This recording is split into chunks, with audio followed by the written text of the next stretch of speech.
From the Missouri School of Journalism, welcome to Global Journalists. I'm Jason McClure. When former Venezuelan President Hugo Chavez died in 2013, his chosen successor, Nicolás Maduro, took power in a country facing huge economic challenges and a deep political divide. Since then, Venezuela's political and economic problems have only gotten worse. The economy has halved in size, and relations with the opposition have cratered after opposition parties boycotted elections in 2018 amid widespread reports that the ballot was rigged. More than 3 million people fled the country last year. Now, all this has taken a toll on Venezuela's media. Unable to buy newsprint, newspapers have been shuttered. Many of the country's independent radio and TV stations have been closed, and a number of Venezuelan journalists have been forced to flee the country under threat. Websites critical of the government are periodically blocked. But Venezuela is not Cuba or North Korea. There are still a number of independent and critical journalists trying to cover the news, though their job is far from easy. So on this edition of Global Journalist, we'll hear more about this from some people who have been following Venezuela's media closely. Up first, we're going to bring in Cody Weddle. He's an American journalist who reported for numerous outlets from Venezuela, including Miami's WPLG Local 10 News and ABC News. Last year, he was detained by Venezuelan security officials and kicked out of the country. He joins us now from Bogota in neighboring Colombia. Cody Weddle, welcome. Thanks for having me. Well, it's a pleasure to have you. Tell us, you were detained by Venezuelan security forces in March and ended up being deported after spending 5 years in Venezuela. Give us just a bit of background about what happened. Well, it was on March 6th. I was in my apartment. It was about 6:30 in the morning, and the doorbell rang. I thought it was the guy who delivers the water, and instead it was about five armed members of the Military Directorate of Counterintelligence. They had an order to raid my apartment. I was under investigation for espionage, extraction of military equipment, and treason, I believe. And eventually I opened the door. They came in. They were going through my things. They were very interested in my phone and my computer. Any information I had, that was what they were interested in. I was later taken to their headquarters and interrogated some more. And then later that day, I was taken to the airport, and the next morning I was on a flight to Miami. Well, you've been in Venezuela for 4 or 5 years. I think, why is it only in March of last year that you get accused of espionage and treason and deported?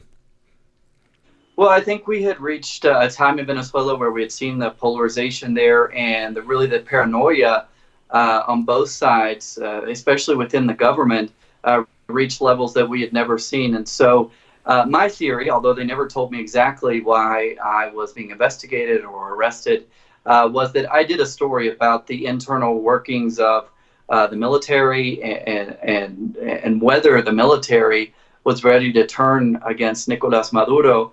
And I interviewed low-ranking members of the military and the police force. And at some point, it appears there was some type of translation error because these people who were interrogating me thought I had interviewed military generals, and they kept asking me who are the military generals who I interviewed, and I never interviewed military generals. So that would have been significant if I interviewed military generals who said they wanted to turn on Maduro. That wasn't the case. So I think it was a problem with translation, and they wanted the names of those military generals. Well, that's interesting that there might have been a translation error that led to this, but this also came at a time of very high tension in Venezuela because many of our audience will remember there was this opposition leader, Juan Guaido, who had declared himself president and had been recognized as Venezuela's president instead of Maduro by the United States and a number of other countries. What's the status of this sort of like two-president system that existed for several months? Well, for now, it continues. The power struggle there continues. I think almost 60 countries now recognize Juan Guaido as the official president, but internally in Venezuela, Nicolás Maduro very much is still in charge. He still has the weapons, the military, the police, and the state infrastructure. So it continues. At first, it really felt like we were on the verge of something happening there. In other words, that Nicolás Maduro may be on his way out. But as time has dragged on, it now appears difficult for Juan Guaido to really overthrow Maduro in any way or convince the military to back him. And what we know is he has probably another year before elections will be called for new parliamentary elections, and that would basically strip him of his spot as the president of the National Assembly, and he really couldn't claim the presidency anymore. You talked about the security officials showing up at your apartment at 6:30 in the morning to detain you and throw you out of the country. What other challenges had you faced as a journalist in Venezuela prior to that? Well, Venezuela is so polarized, so, journalists are facing attacks, especially in these protests. Even in opposition protests, sometimes there's confusions, and journalists can be attacked, and the crowd can turn on journalists. But in general, I had never felt intimidated or even under surveillance or threatened in any way. That was really, at least from the state, from the authorities, that was the first time I really felt that they were watching me or taking actions against me. Well, when you moved to Venezuela back in 2014, you worked for a big TV network called Telesur that covers Latin America. It's actually owned in part by the Venezuelan government. Critics have long said that this is sort of a mouthpiece for Maduro propaganda. What was your experience working there? That's right. I arrived in Venezuela when I was 22, I think, a young journalist who got this job at this television network. I didn't know much about Telesur.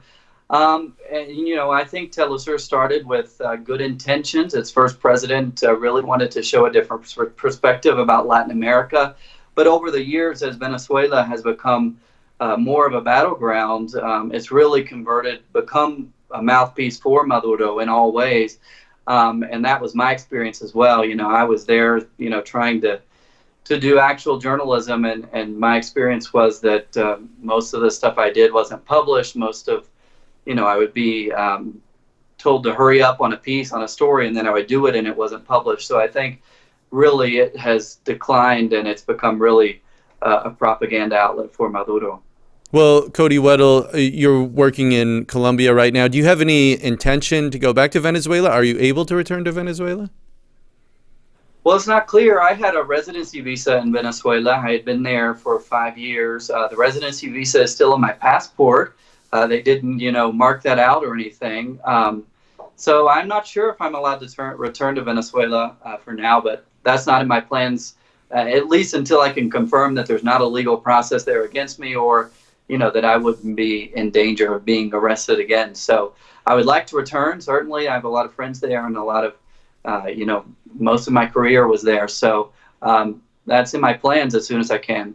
Well, Cody Weddle, best of luck to you, and thanks so much for taking the time to join us. Thanks for having me. This is Global Journalist. On today's program, we're talking about the news media in Venezuela, a country where economic collapse and deep political divisions has created an unusually difficult climate for journalists. To broaden our discussion, we're going to bring in three other guests who know this issue well. Joining us from Caracas is Angus Berwick. He's a correspondent there for Reuters. Angus, welcome.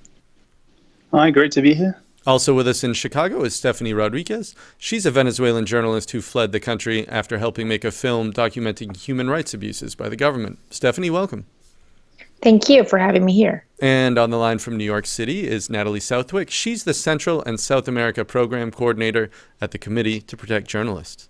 Natalie, welcome back. Hi, it's great to be back on the program. Well, it's fun to have you. Angus Berwick, let me start with you because you've done some investigative reporting in Venezuela for Reuters. You had a very big piece out in November about an elite government police force that was acting basically as a death squad, it sounded like, in Caracas.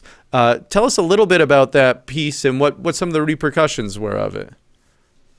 Right, so me and my colleague here, Sarah Canosian, we spent several months investigating up to kind of 20 cases of alleged kind of extrajudicial killings carried out by this police force, which is known as the FICE, which Maduro created in kind of mid 2017, really as a tool of repression. And so over the course of several months, we traveled across the country, speaking to victims and witnesses of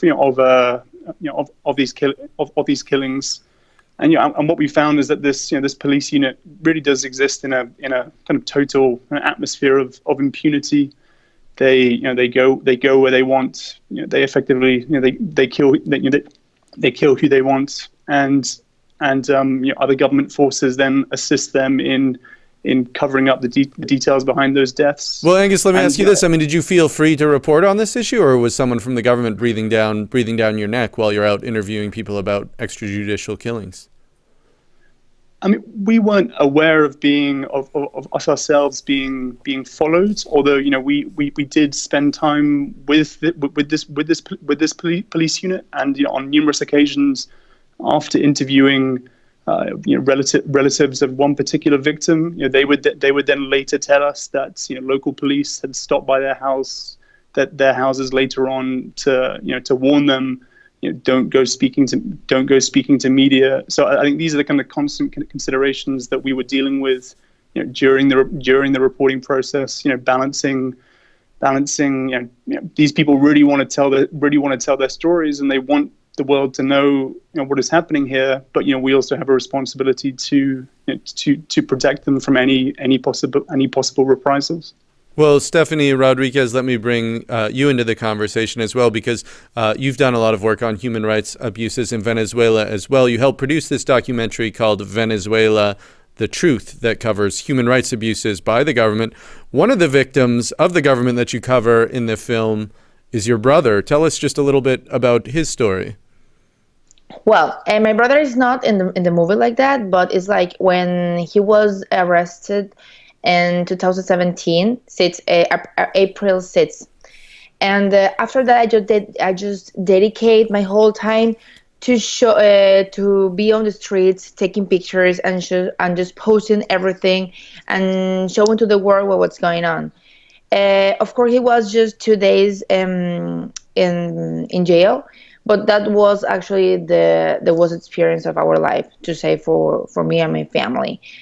And yes, after that, I came here to state, and I just started working with an amazing team on this documentary. Venezuela, The Truth actually shows a society that faces a huge devastation. It's about a humanitarian, social, economic, and political crisis.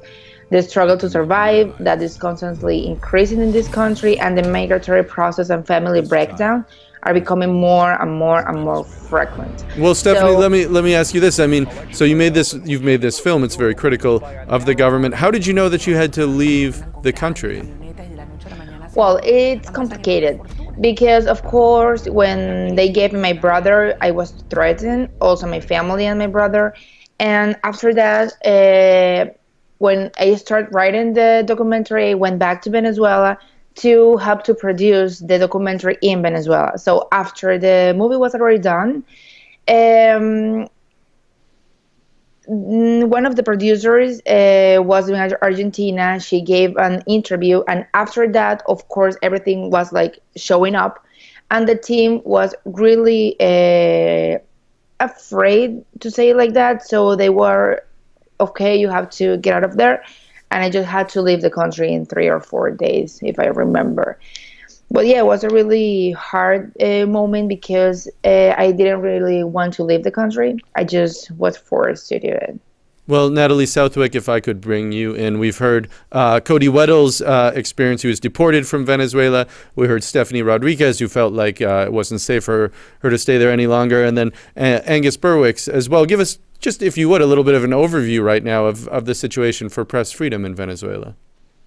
Sure. I mean, the situation for press freedom in Venezuela right now is extremely difficult. It's one of the most challenging countries certainly on the continent to be a journalist. We've heard some pretty clear examples of some of the difficulties that journalists face reporting in Venezuela. The Venezuelan state has a huge number of tools in its arsenal to try to make life and work really difficult for reporters, whether that's something as extreme as what Cody went through, being arrested, being interrogated, or just the kind of more regular day-to-day surveillance of journalists, stopping journalists when they're trying to report, forcing photographers to delete their photos, state agencies shutting down radio stations, the government shutting down access to internet to particular sites or to different social media platforms at times that they don't want people to access information. So there's a huge number of challenges that journalists are facing trying to do their job in Venezuela, and that also affect the ability of Venezuelans to access information. Well, Angus, Berwick, you were talking with one of our producers, and we heard Natalie talking about sort of the closure of all the different media outlets. To our producer, you mentioned that parts of this country are almost like information-free environments, that there's effectively no news that's getting out to certain parts of the country.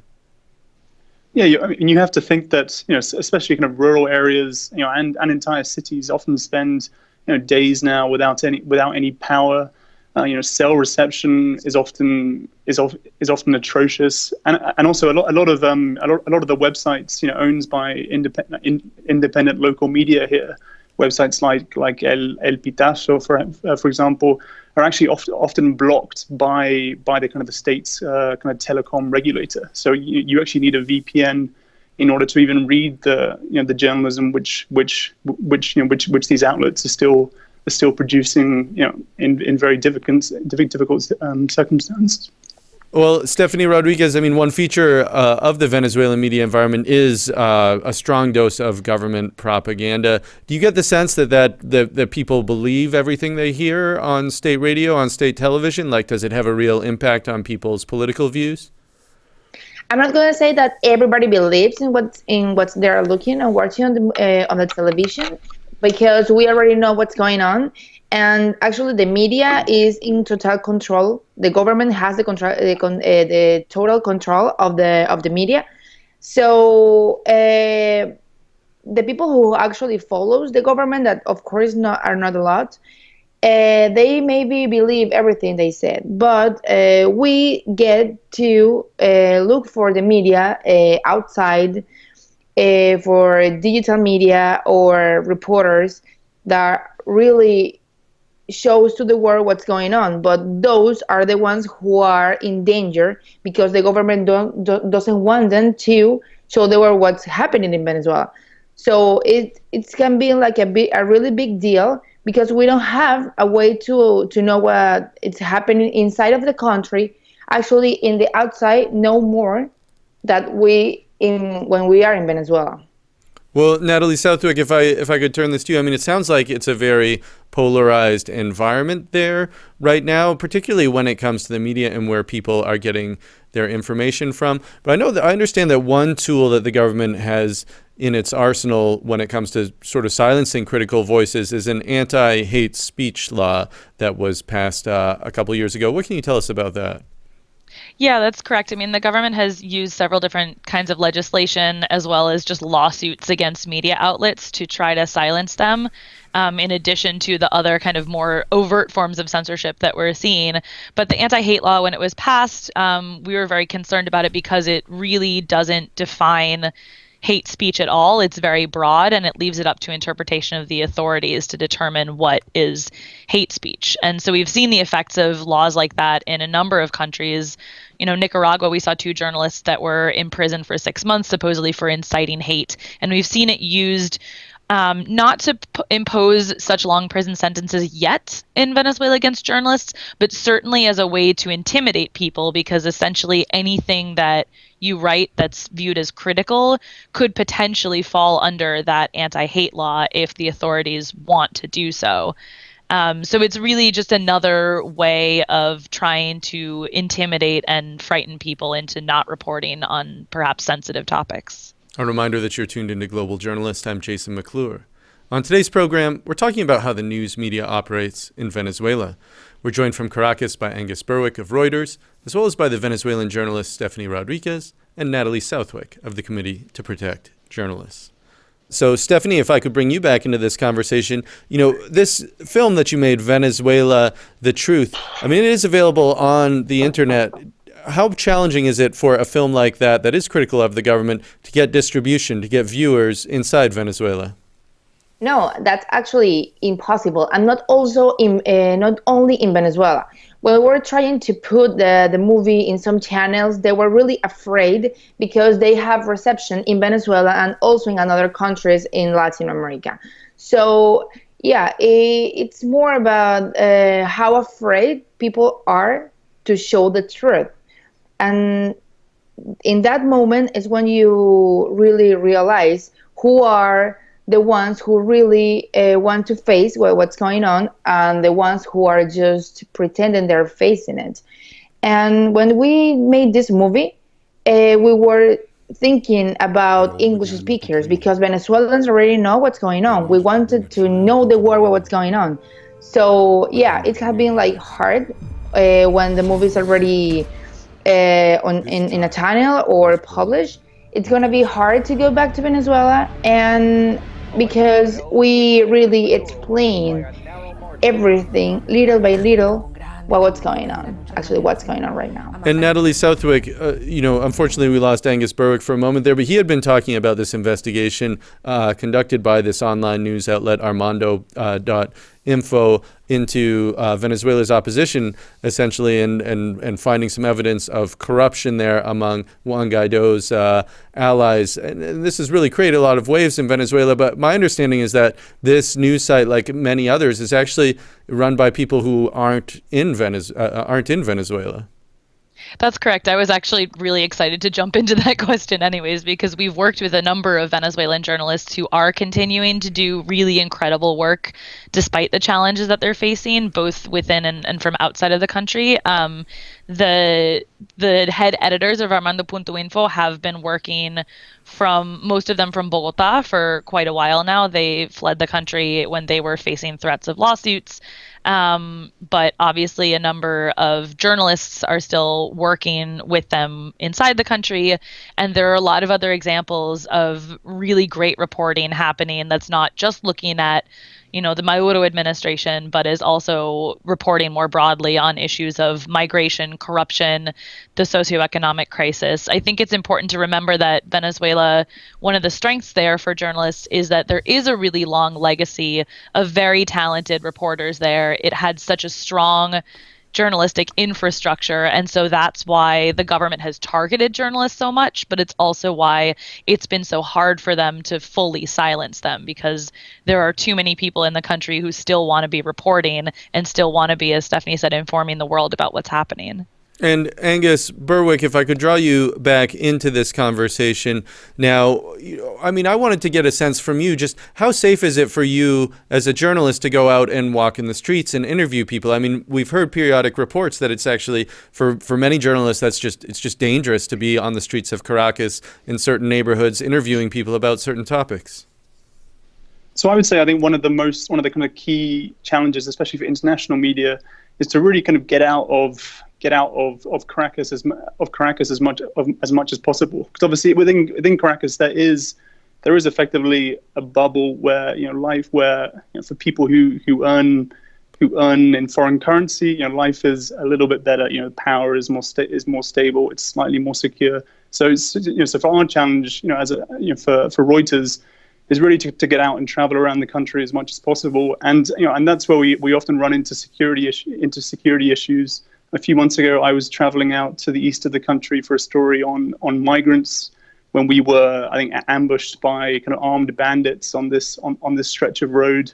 And fortunately, I always go with one of our drivers who is very adept at kind of managing situations like that, and we were able to quickly kind of get out of the area. But yeah, I think doing that sort of reporting, you need to have a good team behind you. And so for me personally, it's knowing that Reuters has the resources and the kind of the experience to deal with these situations is always very reassuring. Certainly, but just to add to that, yeah, go ahead, can I Natalie, add to that please. point quickly? Just to follow up on that, I think that raises a really important point, that there are so many incidents and affecting journalists in the regions outside of Caracas and the major cities, but particularly Caracas, is that international reporters working for international outlets do have more support. They have a little bit of a safety net. There's more of a fast response, and that journalists who are working in smaller towns and rural regions are often the ones who are facing the most risk, both because security forces there know who they are. It's harder to kind of fade into the crowd. And they also may be one of the few people there who are reporting on what's going on. So the combination of being more visible and having fewer resources really puts them at a lot more risk. And we saw that certainly over the last year with reporters covering the border between Colombia and Venezuela, when there have been kind of incidents of border closings or major events around there, we've seen a spike in harassment of journalists, but especially targeting Venezuelan reporters, local reporters who may be seen as easier to intimidate. Well, I mean, you raise a number of interesting points here, but as our time does grow short, I wanted to end this with maybe some forward-looking sentiments here. And Stephanie Rodrigues, if I could bring you back in, how do you see things going forward in Venezuela over the next year or two? I mean, it seems like the country has been rocked by unrest and turmoil for years and years and years now. But I would think that if you're President Maduro, you're kind of happy with how the year is ending now. I mean, it seems like he's effectively seen off this challenge from the opposition leader, Juan Guaido. I mean, do you have some optimism for 2020? Okay, I want to say that yes, but I don't see that they're doing like a really good job. I feel like sometimes I'm not sure in who I can trust, and it's really hard to say, even if all the Venezuelans around the world are just expecting that just to go back, because that's the truth. I don't feel like this government is actually linked to drug trafficking, to cartel. They are killers. We are not talking about normal people. We are talking about people who has ambition of powers, and they are the protagonists of the misery of so many people and so much pain.